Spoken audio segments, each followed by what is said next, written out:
Rajasthan public examination use of unfair means act 1992, इसमें ये 1992 का है। एग्ज़ाम में जो पेपर लीक हो रहा है वो पेपर लीक नहीं होना चाहिए, वो उसको रोकने के लिए जो एक्ट लाया गया उस एक्ट के बारे में डिस्कशन हम आज के इस डिस्कशन में करने वाले हैं। आज हम 1992 का एक्ट है इसको डिस्कस करेंगे और नेक्स्ट डिस्कशन में हम 2022 का जो Rajasthan public examination unfair means का है उसमें डिस्कशन करेंगे। तो अभी हम जो पहला हमारे राजस्थान का जो एक्ट था 1992 का उसको देखिएगा। एक बार स्टार्टिंग से इसको डिस्कस करते हैं। इसका नेम है the Rajasthan public examination prevention of unfair means act 1992, Rajasthan सार्वजनिक परीक्षा अनुचित साधनों की रोकथाम अधिनियम 1992। इसमें जैसे प्रीलिमिनरी जैसा इसमें दिया हुआ है, published in Rajasthan gazette extra ordinary, ये 1992 का एक्ट है। राजस्थान परीक्षाओं में जो प्रश्न पत्र हैं उनके प्रकटन और अनुचित साधनों के उपयोग को रोकने के लिए और उससे संसक्त और आनुषंगिक विषयों के लिए उपबंध करने के लिए अधिनियम, an act to prevent the leakage of question papers and use of unfair means at public examination and to provide for matters connected therewith and incidental thereto, ये इसका ऑब्जेक्ट हो गया। ये लाइनें यानी परीक्षा में होने वाले पेपर लीक है उसको रोकना इसका ऑब्जेक्ट है इस एक्ट का। सेक्शन 1 इसका, ये जो सेक्शन 1 है ये जैसे जनरली हर एक्ट का होता है नेम एक्सटेंड कमेंसमेंट की तरह, इसमें कहा गया संक्षिप्त नाम प्रसार और प्रारंभ, short title extend commencement. Section 1 का सबसेक्शन 1 है दिस एक्ट में be called the Rajasthan public examination prevention of unfair means act 1992। इस अधिनियम का नाम राजस्थान सार्वजनिक परीक्षा अनुचित साधनों की रोकथाम अधिनियम 1992 है।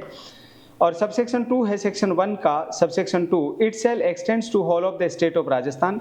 इसका प्रसार संपूर्ण राजस्थान पे है क्योंकि राजस्थान के लिए बना हुआ स्टेट्यूट्स है तो ऑब्वियसली राजस्थान में ही लागू है। और सबसेक्शन 3 है सेक्शन 1 का subsection 3, it shall come into force at once, ये तुरंत प्रवृत्त होगा। तुरंत प्रवृत्त होगा यानी इसका यहाँ पर ये डेट लिखी हुई है, ये देखिएगा इधर, एक्ट नंबर है 27 ऑफ 1992 और डेट ऑफ एनेक्टमेंट 8 नवंबर 1992, इनको अपने को ध्यान में रखना है। सेक्शन 2 है इसका, इन दिस एक्ट, इस अधिनियम में ए है एग्जामिनेशन सेंटर, परीक्षा केंद्र यानी क्या, means any place fixed for holding public examination and include the entire premises attached thereto। परीक्षा केंद्र से सार्वजनिक परीक्षा आयोजित करने के लिए नियत कोई भी स्थान अभिप्रेत है और उसमें उससे संलग्न संपूर्ण परिसर शामिल है। कहने का मतलब जो एग्जामिनेशन सेंटर है, जैसे एग्जामिनेशन सेंटर जो होगा, जो स्कूल जो कॉलेज, उसकी पूरी बाउंड्री, वो पूरा प्रेमाइस क्या कहलाएगा, एग्जामिनेशन सेंटर, ना कि वो रूम जिसमें हम बैठे हैं वो ही नहीं, पूरा पूरा परिसर वो एग्जामिनेशन सेंटर कहलाएगा। और सेक्शन 2 का बी है पब्लिक एग्जामिनेशन किसको कहेंगे, means any examination specified in schedule, सार्वजनिक परीक्षा से अनुसूची में निर्दिष्ट कोई भी परीक्षा अभिप्रेत है। अब अनुसूची में कौन सी परीक्षाएं दे रखी हैं, ये एक बार इसका शेड्यूल देख लीजिएगा। इसके शेड्यूल्स में दिया हुआ है एनी एग्जामिनेशन, इस एक्ट में सेक्शन 8 के बाद में शेड्यूल दिया हुआ है, शेड्यूल है इसका फर्स्ट पॉइंट है, शेड्यूल का first point, any examination conducted by board of secondary education for Rajasthan under Rajasthan secondary examination act 1957, Rajasthan माध्यमिक शिक्षा अधिनियम 1957 के अधीन राजस्थान माध्यमिक शिक्षा बोर्ड द्वारा संचालित कोई भी परीक्षा। 2 नंबर का पॉइंट है इसका शेड्यूल का, any examination conducted by university established by law in India, Bharat में विधि द्वारा स्थापित किसी भी विश्वविद्यालय द्वारा संचालित कोई भी परीक्षा। और 3 नंबर की एंट्री है शेड्यूल में, any examination conducted by any autonomous college in the state, राज्य में किसी भी स्वायत्त महाविद्यालय यानी जो ऑटोनोमस कॉलेजेज होते हैं उनके द्वारा कराई जाने वाली कोई भी परीक्षा।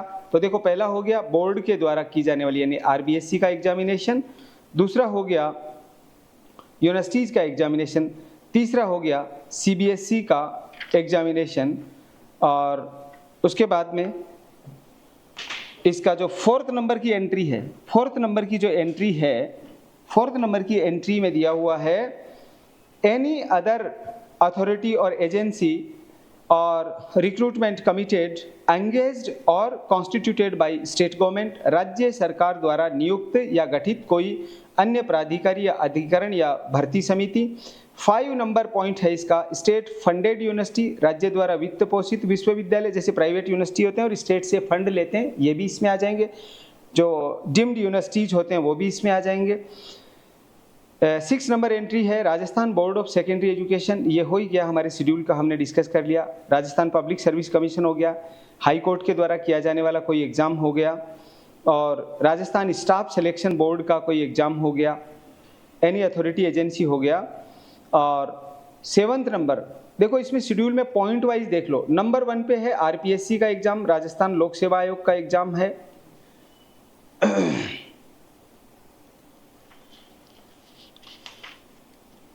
नंबर 1 पे है आरबीएससी का एग्जाम, आरबीएससी का एग्जाम राजस्थान पब्लिक जो अपना राजस्थान माध्यमिक शिक्षा बोर्ड का एग्जाम है। दूसरा कोई यूनिवर्सिटी के द्वारा किया जाने वाला एग्जाम है। तीसरा आरपीएससी का एग्जाम है। चौथा ऑटोनोमस कॉलेज है उनका। पांचवा रेलवे बोर्ड अजमेर का एग्जाम हो। और 6th नंबर एंट्री है शेड्यूल में examination conducted by Rajasthan high court, जैसे अपना आरजेएस का एग्जाम होता है, राजस्थान उच्च न्यायालय द्वारा संचालित कोई भी परीक्षा, और any examination conducted by Rajasthan subordinate ministerial service selection board, Rajasthan अधीनस्थ लिपिकीय सेवा वर्ग चयन बोर्ड के द्वारा संचालित कोई परीक्षा, और any examination all India trade test conducted by the director general of training DGT new Delhi under the ministerial of skill development and entrepreneurship of government of India, Bharat सरकार के कौशल विकास उद्यमिता मंत्रालय के तहत प्रशिक्षण महानिदेशालय नई दिल्ली के द्वारा आयोजित अखिल भारतीय व्यापार परीक्षा की भी कोई परीक्षा। तो ये शेड्यूल में 8 पॉइंट दे रखा है। एक बार फिर मैं इसको रिवाइज कर देता हूँ, आप अच्छे से समझ लो। शेड्यूल में पहला पॉइंट क्या दे रखा, सेकेंडरी एग्जामिनेशन, जैसे आरबीएससी राजस्थान माध्यमिक शिक्षा बोर्ड, इनका कोई एग्जाम होगा। ये एग्जाम आरबीएससी सीबीएसई के ये सारे एग्जाम, स्पेशली आरबीएससी एग्जाम। और 2 नंबर पे है कोई भी यूनिवर्सिटी का एग्जाम। आरबीएससी यानी स्कूल 10th 12th के बाद में हम कॉलेज में आएंगे, वो एग्जाम यूनिवर्सिटी कंडक्ट कराती है, तो आरबीएससी यूनिवर्सिटी। और 3rd दे रखा है RPSC Rajasthan public service commission. देखो एक सीरीज है ये। फर्स्ट आरबीएससी माध्यमिक शिक्षा बोर्ड, सेकंड यूनिवर्सिटी, अब स्कूल कॉलेज में पढ़ लिए तो आरपीएससी का एग्जाम देंगे, आरपीएससी। 4th नंबर पे दे रखा ऑटोनोमस कॉलेजेस, 5th नंबर पे रेलवे बोर्ड, 6th नंबर की एंट्री है हाई कोर्ट, जैसे आरजेएस का एग्जाम कंडक्ट कराता है। 7th नंबर पे अपना राजस्थान का सबऑर्डिनेट जो बोर्ड है जो एग्जाम कंडक्ट कराता है। और 8th नंबर पे दे रखा स्किल डेवलपमेंट वाली जो यूनिवर्सिटीज हैं उनके द्वारा कराए जाने वाला कोई एग्जामिनेशन है। तो ये हो गया एग्जामिनेशन। यानी क्या, एग्जामिनेशन यानी जो इसके शेड्यूल में बता रखा है वो एग्जामिनेशन मीन्स उसकी बात करता है। तो एग्जामिनेशन में किन्हीं का कोई डाउट हो, कोई बात आप पूछना चाह रहे हैं तो पूछ सकते हैं। एग्जामिनेशन किसको कहते हैं, ये यहाँ पर इसमें अभी हमने देखा कि इसके शेड्यूल में 8 पॉइंट बता रखे हैं, वो 8 पॉइंट में एग्जामिनेशन से रिलेटेड बात की गई है। तो अभी तक के डिस्कशन में हमने इसका सेक्शन 1 डिस्कस किया जो नेम एक्सटेंड कमेंसमेंट की बात करता है। सेक्शन 2 के ए में एग्जामिनेशन सेंटर यानी परीक्षा केंद्र के बारे में डिस्कस किया। 2 के बी में पब्लिक एग्जामिनेशन, इसके बारे में बता रखा, सार्वजनिक परीक्षा यानी क्या। और सी में अनफेयर मीन्स क्या है। देखो इस एक्ट की हेडिंग क्या, इधर देखिएगा, राजस्थान पब्लिक एग्जामिनेशन। तो पब्लिक एग्जामिनेशन हमने देख लिया क्या है, शेड्यूल में पब्लिक एग्जामिनेशन को डिफाइन कर रखा। Use of unfair means, unfair means को किस में दे रखा, 2 के सी में। देखो क्या है, अनफेयर मीन्स ही दे रखा ना, यस। ये देखिएगा 2 के सी में, unfair means in relation to an examination while answering question in the public examination means of unauthorised help from any person or from any material written, recorded or printed in any form whatsoever, the use of any unauthorized telephonic, wireless and electronic or other instrument or gadget। किसी परीक्षा के संबंध में अनुचित साधन से किसी सार्वजनिक परीक्षा के प्रश्न का उत्तर देते समय किसी भी व्यक्ति से या किसी भी लिखित या अभिलिखित या मुद्रित सामग्री से किसी भी रूप में अपराधिकृत सहायता या किसी भी अपराधिकृत दुर्भाषित, बेतार, इलेक्ट्रॉनिक या अन्य उपकरण या यंत्र का उपयोग करना, यानी अनफेयर मीन्स यूज करेगा एग्जाम में नकल करने के लिए। कोई भी चीज का माध्यम से वो चाहे पर्ची ले, चाहे फोन पे बात करे, मोबाइल पे करे, छोटी छोटी ब्लूटूथ लगे रहते हैं कानों में, उनको डाल करके करता, कैसे भी इलेक्ट्रॉनिक डिवाइस से या किसी भी माध्यम से अनफेयर मीन्स को यूज करेगा तो वो इस अनफेयर मीन्स की कैटेगरी में आएगा। फोर्थ नंबर सेक्शन 3 है इसका। सेक्शन 2 का डी है, the word and expression used here in and not defined but defined in the Indian Penal Code have the meaning respectively assigned to them in that code। इसमें प्रयुक्त किए गए परिभाषित और इसमें प्रयुक्त किए गए और परिभाषित नहीं किए गए किंतु भारतीय दंड संहिता 1860 में परिभाषित किए गए शब्दों और अभिव्यक्तियों के वे अर्थ होंगे जो क्रमशः इस संहिता में समनुदेशित हैं। अब एक चीज ध्यान से देखो, सेक्शन 1 किसके बारे में है? Name, extent, commencement. Section 2 definition portion है जिसमें 2A में किसको डिफाइन किया गया? एग्जामिनेशन सेंटर क्या है। 2 में क्या है? 2 के B में क्या है? पब्लिक एग्जामिनेशन क्या? और पब्लिक एग्जामिनेशन को शेड्यूल के अंदर 8 पॉइंट बना के बता रखा है। RBSC, university, RPSC, subordinate board, railway board, autonomous colleges, ये गवर्नमेंट ऑफ इंडिया का स्किल डेवलपमेंट का जो यूनिवर्सिटीज हैं, ये सारे 8 पॉइंट बना के रख रखे हैं, या गवर्नमेंट फंडेड को यूनिवर्सिटी है, ये 8 पॉइंट हो गए। ये क्या कहलाएंगे? Public examination. और सी में दे रखा, 2 के सी में अनफेयर मीन्स क्या है। इनके अलावा इसके डी में दे रखा, इन 3 डेफिनेशन के अलावा means examination centre, public examination और अनफेयर मीन्स, इनके अलावा जो भी डेफिनेशन आईपीसी में दे रखी है यहां पर भी उनका वही मीनिंग होगा, ये ध्यान में रहे। उसके बाद में सेक्शन 3 है इसका, prohibition of use of unfair means, अनुचित साधनों के उपयोग का प्रतिषेध। No person shall be use unfair means at any public examination. कोई भी व्यक्ति किसी भी सार्वजनिक परीक्षा में अनुचित साधनों का प्रयोग नहीं करेगा, ये सेक्शन 3 में है। और यहाँ पे ये देखो, इसका एक्शन की एक्ट की हेडिंग हमेशा देखा करो। पहला तो ये राजस्थान में रोक रहा है किसको? पब्लिक एग्जामिनेशन में जो होने वाला, क्या होने वाला है? यूज ऑफ अनफेयर मीन्स, इसको यूज ऑफ अनफेयर मीन्स को रोक रहा है। तो सेक्शन 3 भी इसी की बात करता है कि prohibition of use of unfair means, अनुचित साधनों के उपयोग का प्रतिषेध। कोई भी व्यक्ति किसी सार्वजनिक परीक्षा में अनुचित साधनों का उपयोग नहीं करेगा, इस सेक्शन 3 में। सेक्शन 4 में है अनऑथोराइज्ड पोजेशन और डिस्क्लोजर ऑफ क्वेश्चन पेपर, प्रश्न पत्र का अप्राधिकृत कब्जा और प्रकटन। No person who is not fully authorised और permitted by virtue of his duty so to do shall before the time fixed for distribution of question paper to examinee at public examination। कोई भी व्यक्ति जो ऐसा करने के लिए विधि पूर्वक प्राधिकृत या अपने कर्तव्य के आधार पर अनुज्ञात नहीं है, किसी सार्वजनिक परीक्षा में परीक्षार्थी को प्रश्न पत्रों के वितरण के लिए नियत समय के पूर्व क्या क्या नहीं करेगा। ए और बी में 2 बातें बता रहे हैं। पहले ए देखिएगा, प्रोसीजर और attempt to procure or attempt to procure or possess such question paper or any portion or copy thereof। ऐसा प्रश्न पत्र और उसका कोई भी भाग या प्रति उपाप्त नहीं करेगा, उपाप्त करने का प्रयत्न नहीं करेगा और कब्जे में नहीं लेगा। कौन? ऐसे अनऑथोराइज्ड पर्सन को ऐसी चीजें नहीं दी जाएंगी। बी है इम्पार्ट और offer to impact information which he knows or has reason to believe to be related to or derived from or to have a bearing upon such question paper। इसके section 4 के subsection B में यानी ख में कहा गया, ऐसी सूचना नहीं देगा, यानी ऐसी सूचना नहीं देगा या देने का प्रस्ताव नहीं करेगा जो ऐसे प्रश्न पत्र से संबंधित है या संबंधित होने से वह जानता है कि ऐसा विश्वास करने का कारण है। यानी इस प्रकार की ना तो कोई सूचना देगा, ना उस प्रश्न के संबंधित कोई बात करेगा जिसका विश्वास करने का कारण उसके पास है कि इसमें एग्जाम का पेपर रखा हुआ, इसके बारे में कोई इन्फॉर्मेशन भी नहीं देगा, ना ऐसे पेपर को पोजीशन में रखेगा। ये 2 बातें। कौन?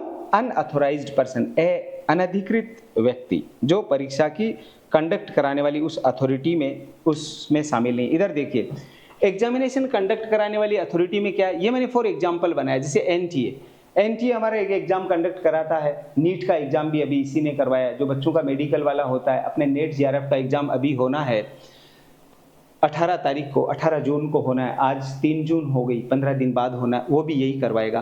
तो हर एग्जाम में कोई भी, जैसे इसकी जगह आप कर दो आरबीएससी कर दो, यूनिवर्सिटी कर दो, आरपीएससी कर दो, या कोई भी ऑटोनोमस कॉलेज, रेलवे भर्ती बोर्ड अजमेर, कोई भी, इसमें जो एग्जाम कंडक्ट कराने वाली अथॉरिटी आ गया, यहाँ किसी एग्जामिनर के पास पेपर भेजेगा, वो एग्जामिनर पेपर सेट करके इनको वापस भेज देगा।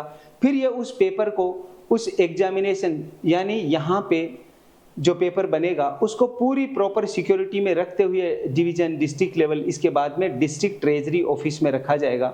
उसके बाद में एग्जामिनेशन सेंटर पहुंचेगा, फिर इन्विजिलेटर के पास आएगा, फिर स्टूडेंट के पास में आएगा। ये मैंने ऐसे इसका शॉर्ट बना रखा है कि ये एक चैन होती है जिसके थ्रू कोई पेपर लीक होता है या पेपर लीक होने से रोका जाता है।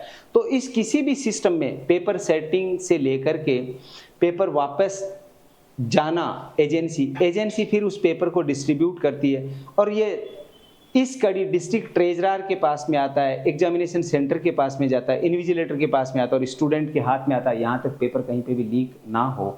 इसके लिए ये एक्ट बना हुआ है 1992 का। उसके बाद में 2022 का भी एक्ट बन गया था, उसको हम बाद में डिस्कस करेंगे। पहले 1992 का एक्ट है, इसको देखिएगा। इसका सेक्शन 5 है prevention of leakage by person. ये मैंने जो लीकेज बताया ना, ये पर्सन लीकेज यहीं से होता है, इनके अलावा तो कोई कर ही नहीं सकता। भाई पेपर इन्हीं हाथों में से निकलता है, अगर इन हाथों में से किसी ने बदमाशी करी तो लीक होगा, अदरवाइज तो नहीं होगा।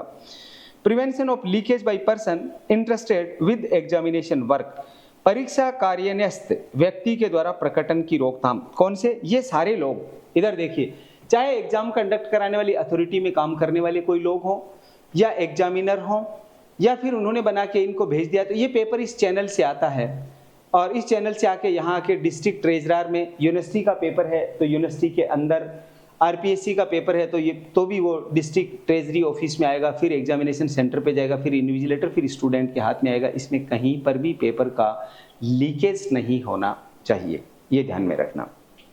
ये सेक्शन 5 इसी बात को कहता है कि no person who is interested with any work, किस किस में? प्रिंटिंग। भाई ये जो मैंने पीपी लिख रखा है ना, ये पीपी क्या है? पेपर यहाँ आ गया तो एजेंसी लेके थोड़ी बैठ जाएगी, ये प्रिंटिंग प्रेस में देगी, है ना। जो पेपर आता है ये प्रिंटिंग प्रेस में भी देगी। तो ये हो गया डिस्ट्रिक्ट ट्रेजरी ऑफिस, ये प्रिंटिंग प्रेस। यहाँ किसी भी लेवल पे पेपर सेटर, ये क्या है? Paper setter. जो अब ये पेपर बना 3-4 लोगों से बनवा लिया, अलग अलग बनवाते हैं, 2 से ज़्यादा लोगों से बनवाया जाता है, तो ये यहाँ पर एक व्यक्ति जिसको देंगे पेपर सेटर की, वो देखेगा कि थोड़े क्वेश्चन आप वाले में से ले ले, थोड़े आप वाले में से, थोड़े मेरे वाले में से, थोड़े इन और किसी के में से लेके एक पेपर सेट कर देते हैं। तो ये पेपर सेटर सेट करके क्या करेगा? प्रेस में देगा, प्रिंटिंग प्रेस। प्रिंटिंग प्रेस से जो हो गया ये यहाँ पे, उसके बाद पेपर छपने के बाद में इस एजेंसी को जाएगा वापिस, जैसे यहाँ भाई छप करके एजेंसी के पास में, एजेंसी वापस उस पेपर को फिर क्या करेगी?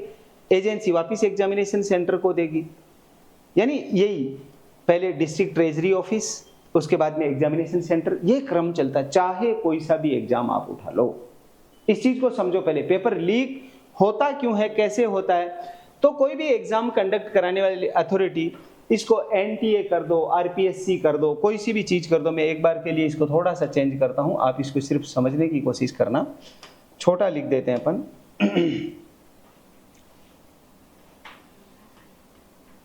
आरपीएससी या एनटीए, कोई भी एग्जाम कंडक्ट कराने वाली अथॉरिटी हो सकती है।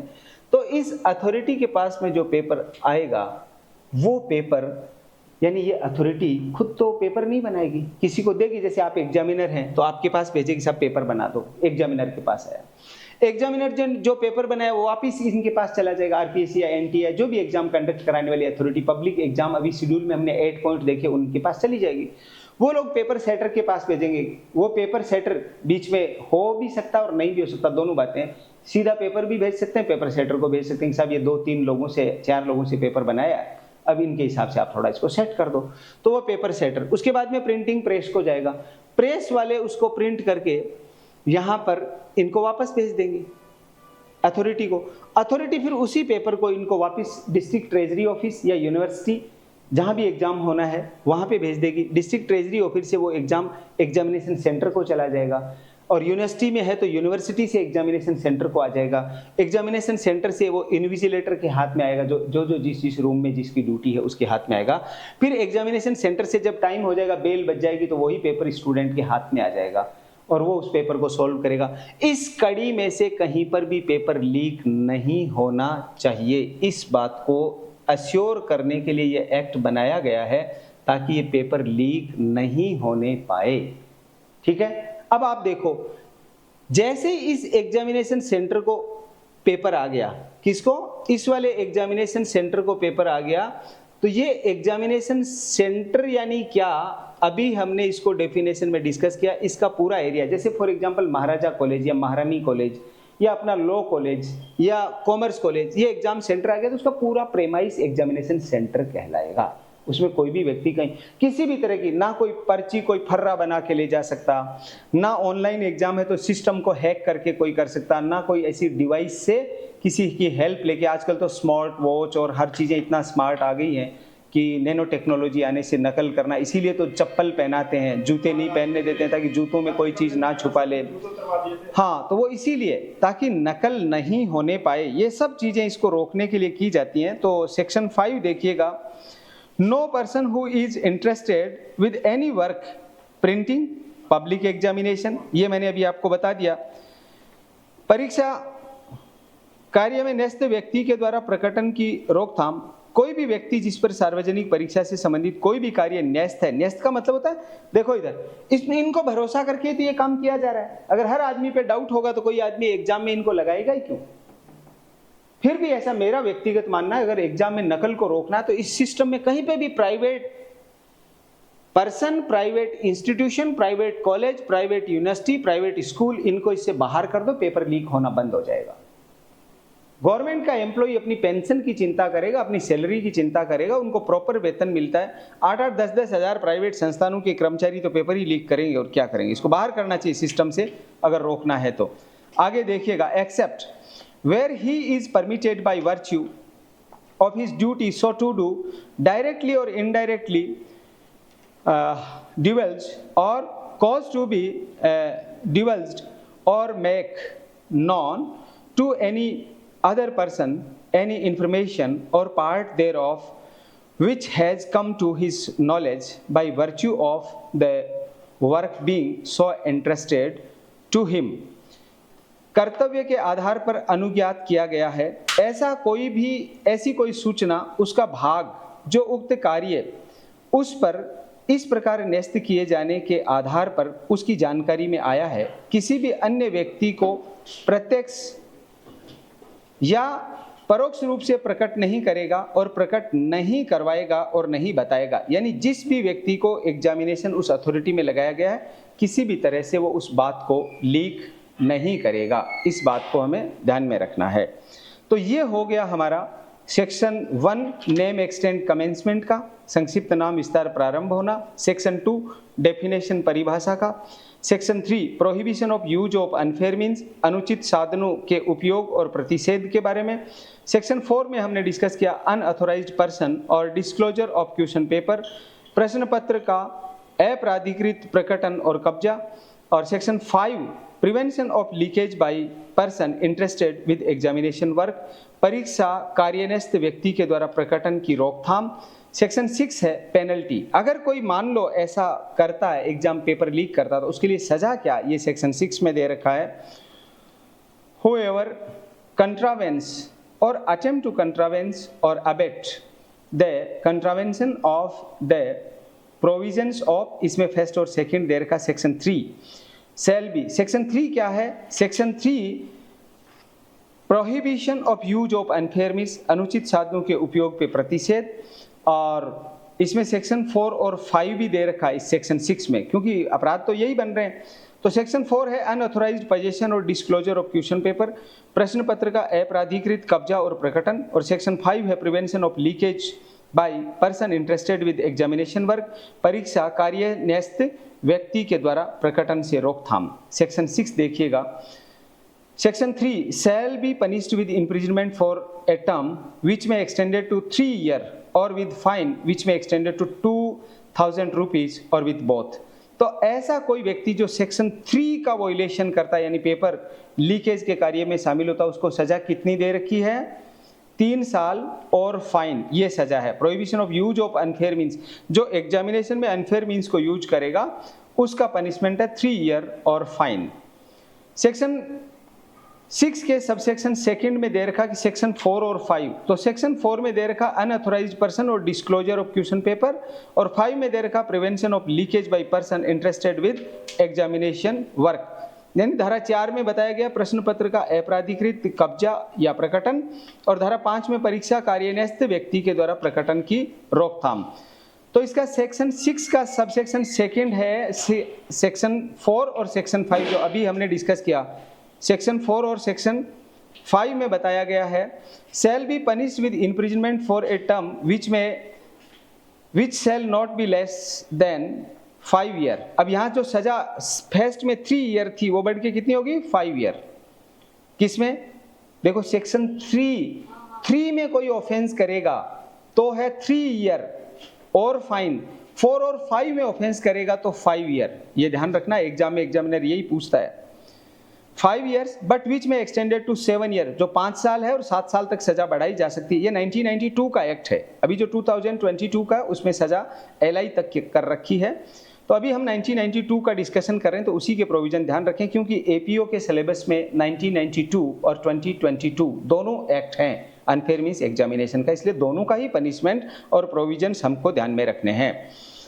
तो सेक्शन 4 और 5 का जो ऑफेंस करेगा उसको पनिशमेंट 5 ईयर का इम्प्रिजनमेंट से लेकर के 7 ईयर तक के इम्प्रिजनमेंट हो सकता है, और फाइन हो सकता है जो 10,000 तक उसको एक्सटेंड किया जा सकता है। और अब जो नया एक्ट आया उसमें लाखों में कर रखा है, ये तो यहाँ 10,000 तक की बात थी 1992 में। तो हमें ये 1992 का भी ध्यान रखना, एग्जामिनर या तो हमें 1992 का पूछेगा या 2022 का पूछेगा, 1992 का एक्ट का पूछेगा या 2022 का, क्योंकि APO के एग्जाम में सहायक लोक अभियोजक की परीक्षा में जो आपका जनवरी 2025 में होना है उसमें ये पूछा जाएगा सिलेबस में। और बाकी और भी एग्जामिनेशन में अगर Rajasthan public examination unfair means का एक्ट है तो उसमें भी इसके अकॉर्डिंग पूछा जाएगा। तो 1992 का एक्ट के प्रोविजन अभी हम डिस्कस कर रहे हैं। इसका सेक्शन 6A है punishment for committing theft, extortion, robbery of question papers. अब क्वेश्चन पेपर की क्या कर रहा है? थेफ्ट कर रहा है, एक्सटॉर्शन कर रहा है, रॉबरी कर रहा है। अब देखो एक चीज ध्यान दो, आप एग्जाम दे रहे हो तो जैसे ही थेफ्ट आ जाए तो आपको थेफ्ट का सेक्शन और उसका पनिशमेंट ध्यान आ जाना चाहिए। थेफ्ट का सेक्शन है IPC 378, 379 पनिशमेंट है उसका। एक्सटॉर्शन आ गया तो एक्सटॉर्शन आते ही क्या हमारे सेक्शन ध्यान में आ रहा है क्या? बिल्कुल, हमारे सेक्शन तुरंत ध्यान में आना चाहिए कि एक्सटॉर्शन यानी क्या, क्या इसमें 383 है क्या, ऐसा तुरंत ध्यान में आना चाहिए। रॉबरी आते ही हमारे ध्यान में आना चाहिए कि रॉबरी का सेक्शन है क्या, तो ऐसे इमीडिएट हमारी मेमोरी में आ जाना चाहिए। इनके साथ में ऐसे ध्यान नहीं आए तो जहां जहां प्रोविजन किए वहां वहां उसके सेक्शन लिख लो, क्योंकि अभी तो हमारे जितने भी एग्जामिनेशन हो रहे हैं, JLO का हुआ, APO का होगा, RJS का होने वाला, नेट JRF का भी होने वाला 18 तारीख को, सारे एग्जामिनेशन वही हमारी IPC CRPC एविडेंस के अकॉर्डिंग हो रहे हैं। तो अभी वही सेक्शन उसी क्रम में ध्यान में रखें। फिर जैसे एग्जाम चेंज भारतीय न्याय संहिता, नागरिक सुरक्षा संहिता और साक्ष्य अधिनियम के अनुसार होंगे तो वो धाराएं देख लेंगे। सिर्फ सेक्शन का ऑर्डर चेंज हो रहा है, सेक्शन का ऑर्डर चेंज हो रहा है, बाकी चीजें ज्यादा चेंज नहीं होंगी। अगला देखिएगा section 6A punishment for committing theft, extortion, robbery of question paper. यहाँ पे क्या 6A में प्रश्न पत्रों की चोरी, उद्दापन या डकैती के लिए दंड। Whoever commits theft, extortion, robbery of question papers of any public examination at any time before the examination in such question paper is over shall not withstanding anything to the contrary content in the IPC be punished with imprisonment for a term which shall not be less than 5 years but which may extend it to 7 years and with fine which shall not be less than 50,000 rupees. क्योंकि यहाँ पे क्या आ गया? Theft आ गया, extortion आ गया, robbery आ गया, इसलिए सजा भी 5 से 7 साल कर दी और फाइन बढ़ा के जो 10,000 था ऊपर 6 के सेकंड में उसको 50,000 कर दिया। हाँ 15,000 कर दिया। बट विच में एक्सटेंडेड टू 1 लाख रुपीज, 15,000 बढ़ा के कहां तक पहुंचा देंगे? 1 लाख तक। अब देखिएगा 6A, प्रश्न पत्रों की चोरी, उद्यापन, डकैती के लिए दंड। जो कोई किसी सार्वजनिक परीक्षा के प्रश्न पत्रों की चोरी, उद्यापन, डकैती करता है, भारतीय दंड संहिता 1860 की किसी बात के होते हुए भी कि ऐसे किसी कारावास से जिसकी अवधि 5 वर्ष से कम की नहीं होगी, यानी ये 6A का ऑफेंस करेगा तो मिनिमम 5 ईयर से लेकर 7 साल तक की सजा का प्रावधान है और 15,000 रुपए से 1 लाख रुपए तक के फाइन का प्रोविजन है। ठीक है। एग्जामिनेशन का कोई पेपर चोरी कर लेगा, जैसे आरपीएससी के यहाँ रीट के पेपर चोरी हुए थे शिक्षा संकुल से, ऐसे कोई पेपर चोरी कर लेगा, ड्रा धमका के एक्सटॉर्शन करके पेपर लेगा, रॉबरी करके लेगा तो सजा कितनी है? 5 से 7 साल और 15,000 से लेके 1 लाख रुपए तक का फाइन है। धारा 7 section 7, penalty for offence with preparation to cause hurt. उपहतिकारित, जो ऊपर सेक्शन 6A है ना, उससे थोड़ा बढ़ी हुई डिग्री है यहाँ ऑफेंस की, यहाँ हर्ट तक कॉज करने की प्रिपरेशन है अगले की। उपहतिकारित करने की तैयारी के साथ अपराध करने के कारण शास्ति, तो इसमें थोड़ा पनिशमेंट भी बढ़ेगा। हुएवर, सेक्शन 7 देखिएगा, whoever commits an offence punishable under section 6 having made preparation for causing death of any person or causing hurt to any person or assaulting any person or for wrongfully restraint any person or for putting any person in fear of death or hurt or assault or wrongful restraint shall be punished with imprisonment for a term which may extended to 3 years and shall also be liable which may extended to 5,000 rupees। इसमें धारा 7 में कहा गया उपहतिकारित करने की तैयारी के साथ में अपराध करने के कारण शास्ति, जो कोई किसी भी व्यक्ति की मृत्यु कारित करने या किसी भी व्यक्ति को उपहतिकारित करने या किसी भी व्यक्ति पे हमला करने, ये भी सेक्शन ध्यान में आ जाना चाहिए। हर्ट का कौन सा है? 319 है कि नहीं, ये देखना आज जाके 319 हर्ट का है कि नहीं है ना। कोई किसी व्यक्ति को हर्ट या उपहतिकारित करने की, ग्रीवियस हर्ट का 320 है। जो भी किसी व्यक्ति को हमला करेगा, असॉल्ट का कौन सा है ये भी देखना। जो कोई किसी व्यक्ति को उपहति करेगा या किसी व्यक्ति पे हमला करने के लिए किसी व्यक्ति को सदोष अवरोध करने के लिए, यानी रॉन्गफुल रेस्ट्रेंट, रॉन्गफुल कन्फाइनमेंट का कौन सा, ये सेक्शन पक्के रखो अपने, जहां ऐसी बात है सेक्शन हमारे ध्यान में आ जाना चाहिए, क्योंकि आपको एग्जाम में आरजेएस के मेंस में ऑर्डर, चार्ज और जजमेंट ये सारे लिखने होंगे, इसलिए ये सेक्शन हमारे ध्यान में नहीं होंगे तो हम लिख नहीं पाएंगे। तो सदोष अवरोध करने के लिए या किसी व्यक्ति के लिए मृत्यु या उपहति या हमले के सदोष अवरोध का भय पैदा करने की तैयारी करके धारा 6 के अधीन दंडनीय कोई अपराध करता है, वह ऐसी अवधि के कारावास से जो 3 वर्ष तक की हो सकेगी दंडित किया जाएगा और जुर्माने का जो 5,000 है, 50,000 नहीं है, ऐसा ही है ना, 5,000 है, 50,000 नहीं, सॉरी, 5,000 रुपये तक का हो सकेगा दायी होगा। ठीक है। ये इसमें हर्ट वाले में देखो 6A जो बाद में जोड़ा गया इसमें उसमें पनिशमेंट बढ़ा हुआ है। 7 वाला जो एक्ट के साथ में था उसमें पनिशमेंट कंपैरेटिवली 6A से कम है। ठीक है। उधर 5 ईयर टू 7 ईयर था, यहाँ पे ओनली 3 ईयर तक का दे रखा है, ऐसा ही है ना। 7 में ये पनिशमेंट दे रखा 3 साल तक का और 5,000 रुपये तक का फाइन है, जबकि उधर कितना था 5 से 7 साल 6A में और 15,000 से 1 लाख रुपए तक का फाइन था और यहाँ तो 5,000 रुपये तक का ही फाइन है। तो ये हो गया section 7। Penalty for offence with preparation to cause hurt, उपहतिकारित करने की तैयारी के साथ अपराध करने के कारण शास्ति। तो एग्जामिनर जैसा सवाल पूछे हमें उसका वैसा ही जवाब देना है, चाहे सेक्शन 6 का पूछे, 6A का पूछे या 7 का पूछे, तीनों में पनिशमेंट के बारे में प्रोविजन किया गया है। Section 8 power to amend schedule, अनुसूची को यानी इस कानून को संशोधित करने की शक्ति किसके पास होगी? सीधी सी बात है, राज्य का विधानमंडल उसके पास शक्ति होगी क्योंकि उसी ने बनाया है। देखिएगा, the state government may by notification in official gazette include in the schedule any other public examination in respect of which it considers necessary to apply the provisions of this act, and upon the publication in the official gazette, and schedule shall be deemed to have been amended accordingly. धारा 8 है अनुसूची, यानी इस अधिनियम को कौन संशोधित कर सकता है? राज्य सरकार राजपत्र में अधिसूचना के द्वारा ऐसी किसी भी अन्य सार्वजनिक परीक्षा को, यानी जो शेड्यूल में 8 नेम दे रखे हैं उनके अलावा और भी एग्जाम को इसमें शामिल कर सकता है। ये बात कहा गया है कि राज्य सरकार राजपत्र की अधिसूचना के द्वारा ऐसे किसी भी अन्य सार्वजनिक परीक्षा को भी अनुसूची में शामिल कर सकता है जिसके संबंध में वह इस अधिनियम के उपबंधों को लागू करना आवश्यक समझे। किसी भी सार्वजनिक परीक्षा को अपवर्जित कर सकता है, और कोई परीक्षा पहले से उसमें है उसको वहां से हटा सकता है, नई परीक्षा उसमें जोड़ सकता है। ये स्टेट गवर्नमेंट के पास में पावर है। अधिनियम के उपबंधों को लागू करना आवश्यक समझे किसी भी सार्वजनिक परीक्षा को अपवर्जित कर सकेगा। राजपत्र में प्रकाशित होने पर अधिसूचना तदनुसार संशोधित की जाएगी, यानी जैसे ही गजट नोटिफिकेशन हो जाएगा